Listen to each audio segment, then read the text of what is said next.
Ahora vamos a ver aquí a los organelas. Las primeras organelas también se les puede llamar organoides. ¿Por qué? Porque no tienen membrana.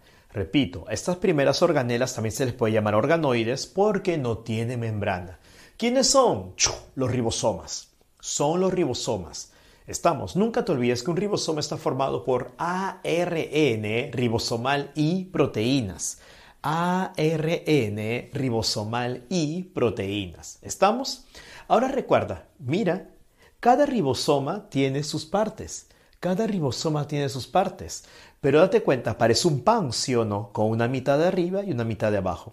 Cada mitad se va a llamar subunidad. Cada mitad se va a llamar subunidad. Ahora, el ribosoma no se forma todo de golpe, no se forma todo junto, sino por partes, subunidad por subunidad. ¿Y dónde se forman? En el nucleolo.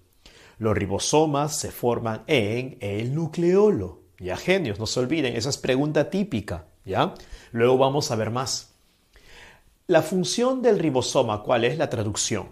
¿Y qué significa traducción? Síntesis de proteínas. La traducción significa síntesis de proteínas. No te olvides de esto. Ya, genios. Los ribosomas se encargan de la síntesis de proteínas. Ahora quiero que veas esto. Tú sabes que hay dos tipos de ribosomas, el de procariota y el de eucariota. El de procariota mide 70S y el de eucariota 80S. ¿Qué significa S? Coeficiente de sedimentación o unidades de Svedberg. ¿Estamos? Como les digo, eso es una operación matemática que no tiene mucho sentido explicar, porque aparte que no viene, ¿no? En todo caso, después en la asesoría se les puede explicar más al respecto. Mira, el ribosoma tiene dos partes, la subunidad mayor y la subunidad menor. Mayor y menor. La subunidad mayor, estamos en procariotas, ¿cuánto mide? 50S. Y la menor, ¿cuánto mide? 30S. Entonces, sí, profe, pero 50 más 30 es 80. Es que no se suma, pues hijo, no se suma. El ribosoma mide 70S. O sea, una cosa es la sedimentación cuando están todos juntos y otra cosa es por separado. Y esto es lo que te decía. Esta es la subunidad mayor y esta es la subunidad menor. Y estas se forman por separado. Profe, en el nucleolo, depende.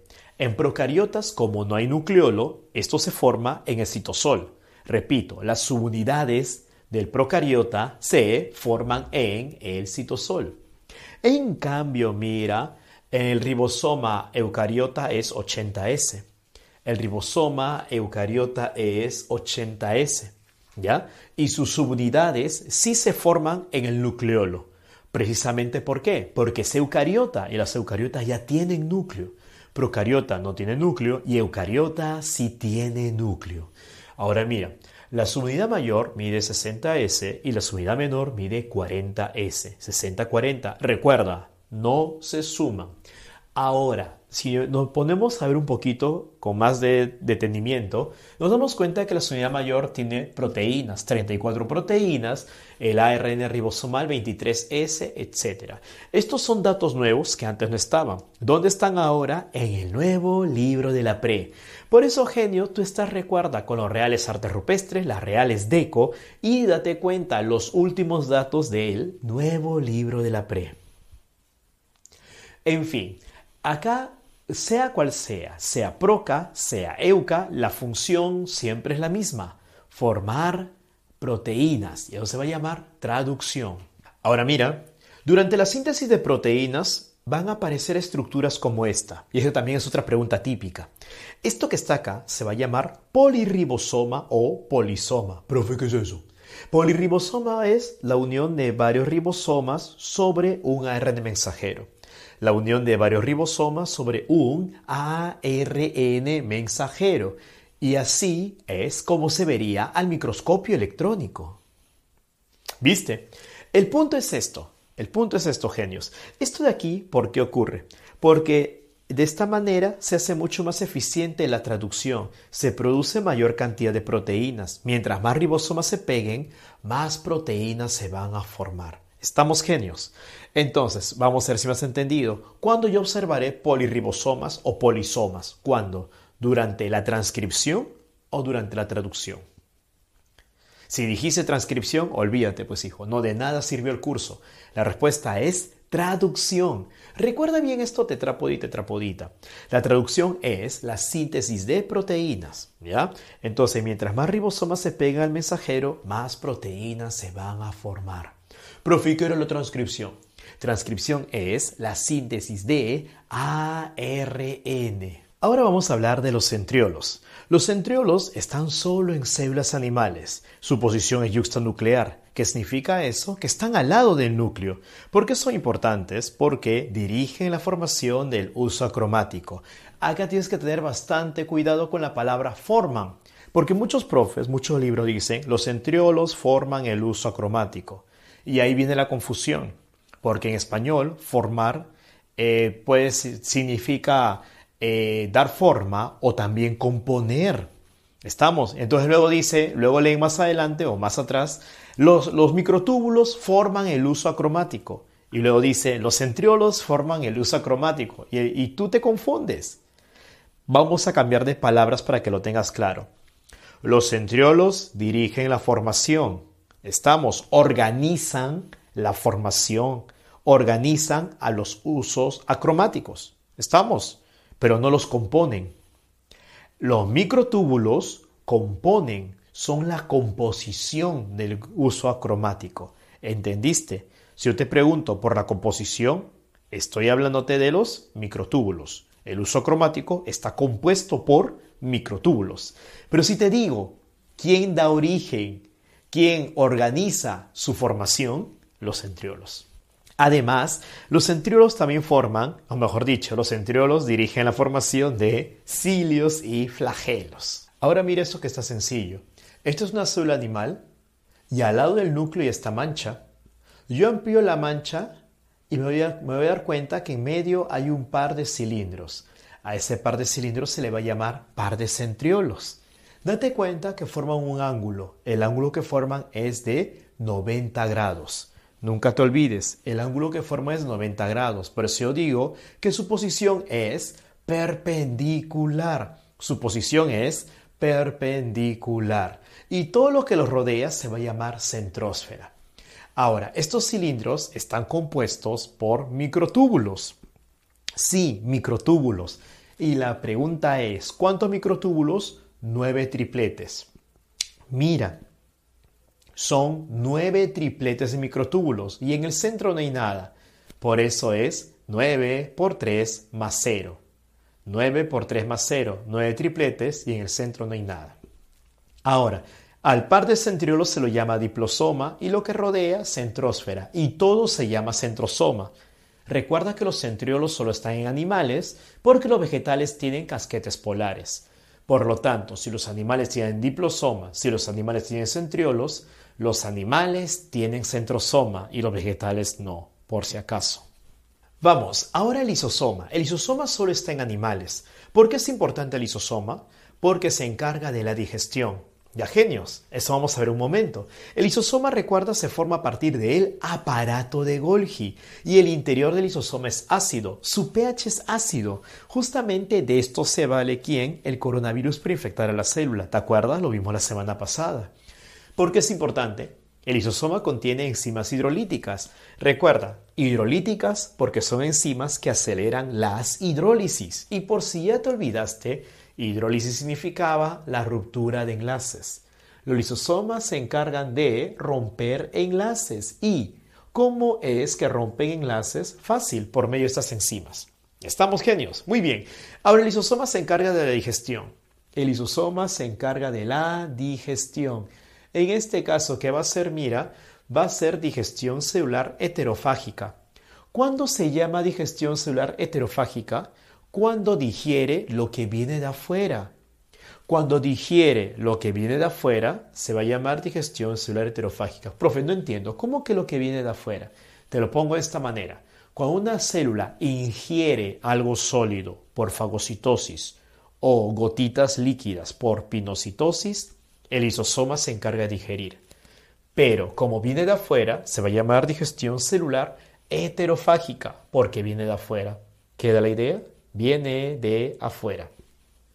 En cambio, hay otros casos en el cual el lisosoma come sus propias organelas. Sí, come sus propias organelas. Eso va a ser digestión celular autofágica. ¿Por qué autofágica? Porque come lo que está adentro. Y ahora hay que ver, acá voy a introducir algo que viene después, ¿ya? Y cuando la célula cumple su función, ¿qué va a haber? Autolisis. Sí, cuando cumple su función o está muy viejita la célula, se suicida. O en tu caso, porque no ingresa. ¿Cómo se llama eso? Autolisis. Los lisosomas revientan. Y al reventar los lisosomas, liberan sus enzimas y estas enzimas degradan, descomponen a la célula. Ya sé, estás diciendo, profe, ¿cómo se va a comer a sí misma la célula? Aunque no lo creas, en la naturaleza es más frecuente de lo que tú te imaginas.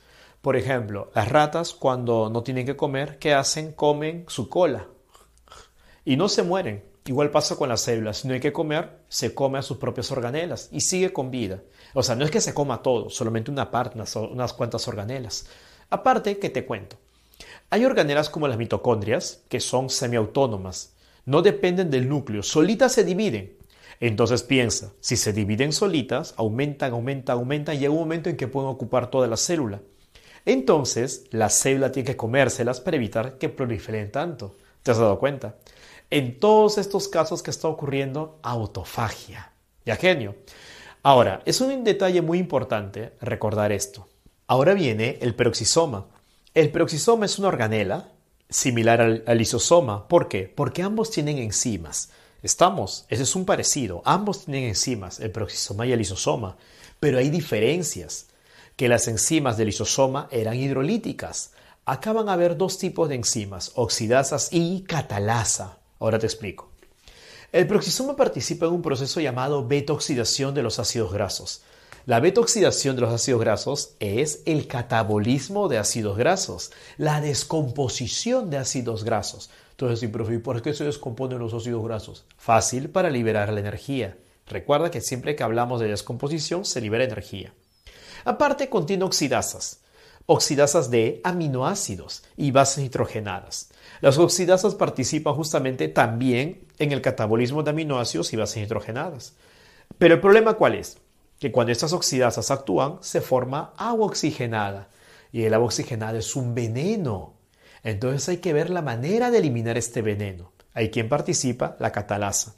Pero no lo elimina excretándolo, sino lo elimina transformándolo en algo inocuo. Entonces la catalasa transforma el agua oxigenada en cosas inocuas como agua y oxígeno. Entonces date cuenta, el peroxisoma tiene dos tipos de enzimas, oxidasas y catalasa. ¿Estamos, genios? En cambio, el lisosoma tiene enzimas hidrolíticas. Un detalle más, el lisosoma está solo en animales y el peroxisoma en animales y en plantas. ¿Qué más tienes que ver acá? El glioxisoma. El glioxisoma, date cuenta, está solo en vegetales. Recuerda, lisosoma, solo animales, peroxisoma, animales y plantas y glioxisoma, solo en plantas. ¿Cuál es su función? Realizar el ciclo del glioxilato. Recuerda eso, el ciclo del glioxilato. El ciclo del glioxilato convierte la grasa en azúcar. Te cuento, hay dos tipos de semillas. Las semillas que almacenan azúcar y las que almacenan grasa. Las que almacenan azúcar son grandes, son enormes, y las que almacenan grasa son pequeñitas. Azúcar grande, grasa chiquitas. Por ejemplo, el payar. Tú me vas a decir, ¿el payar que almacena azúcar o grasa? Azúcar, obviamente. Por eso es un payarón, ¿sí o no? El maíz que almacena, azúcar o grasa. Obviamente azúcar, por eso son granos grandes, ¿no? El mote. Profe, ¿y quién almacena aceite? Fácil, las semillas que son chiquititas, como por ejemplo la mostaza. Ah, por eso la canción, profe. Exacto. Todas estas semillas que almacenan aceites son chiquitas. Mostaza, ajonjolí, el anís, girasol. Ah, ¿verdad? Profe, ¿por qué almacenan grasa? Porque la grasa, recuerda, tiene más energía que el azúcar. Pero hay un problema. Que si almacenan grasa tienen mucha energía, pero no tienen azúcar. Entonces necesitan convertir parte de la grasa en azúcar. ¿Y cómo lo hacen? Con el ciclo de glioxilato. ¿Ya, genios? Recuerda que el glioxisoma está en toda la planta. Sin embargo, son más abundantes en las semillas oleosas, como el ricino, ya te lo dije, ricino, olivo, girasol, anís, ajonjolí, mostaza, etcétera. Ahora veamos la vacuola vegetal. El nombre lo dice, pero por si acaso, ¿no? Solo en vegetales. Es un depósito de agua, ¿ya? Por eso regula la turgencia. Es un depósito de desechos. Recuerda que la planta no tiene aparato excretor, por lo tanto los desechos se acumulan dentro de cada célula. ¿En dónde? En la vacuola vegetal. Y también tiene pigmentos, como la antocianina, que es de color azul. Siempre que tú veas una parte de una planta o una flor o un fruto que es azul o pardo, eso es porque hay antocianina. Ya, genios. Profe, ¿y cómo es eso que regula la turgencia? Acuérdate lo de ósmosis que ya hemos visto en el video anterior. En la ósmosis, recuerda, cuando una célula está en medio hipertónico, el agua sale, y cuando está en medio hipotónico, el agua entra. Mira, si lo pongo en medio hipertónico a mi célula, el agua sale y mi célula debería achicarse, pero al inicio no se achica. ¿Por qué?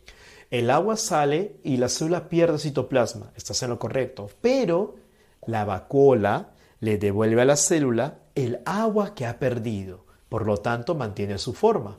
¿Viste la idea? Está regulando la turgencia. Si yo lo pongo en un medio hipotónico a la célula, el agua entra y la célula se hincha.